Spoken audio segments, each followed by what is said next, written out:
Trevor the Traction Engine enjoyed living in the vicarage orchard. Edward came to see him every day, but sometimes Trevor didn't have enough work to do. I do like to keep busy all the time, He sighed one day. and I do like company, especially children's company. Cheer up, smiled Edward. Sir Topham Hatt has work for you at his new harbor. I'm to take you to meet Thomas today. Oh, exclaimed Trevor happily. A harbor, the seaside. Children, that will be lovely.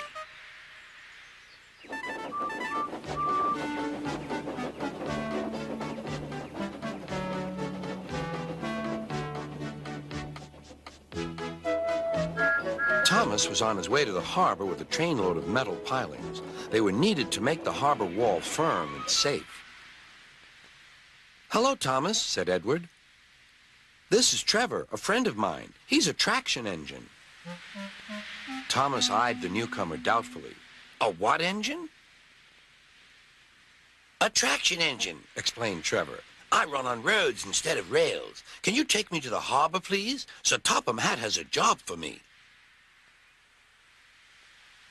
Yes, of course, replied Thomas, but he was still puzzled.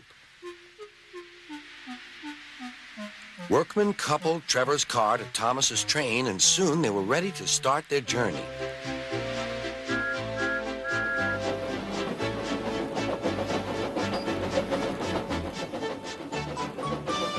I'm glad Sir Topham Hatt needs me, Called Trevor.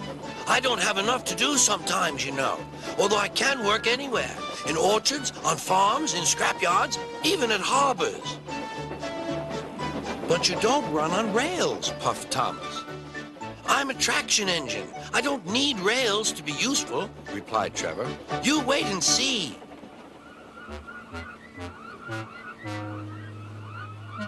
When they reached the harbor, they found everything in confusion. Cars had been derailed, blocking the line, and stone slabs lay everywhere.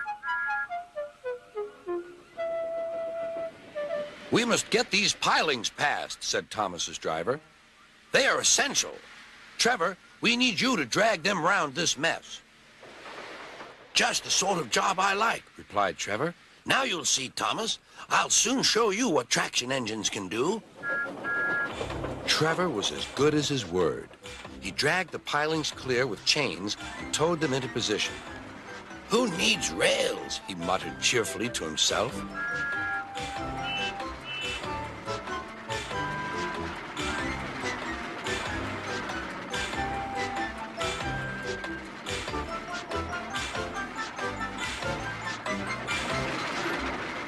Later, Thomas brought Annie and Clarabelle to visit him. Thomas was most impressed.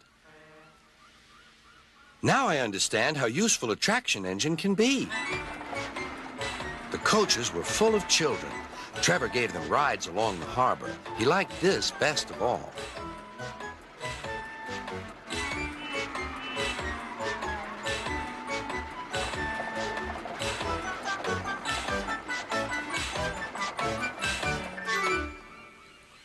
He's very kind, said Annie.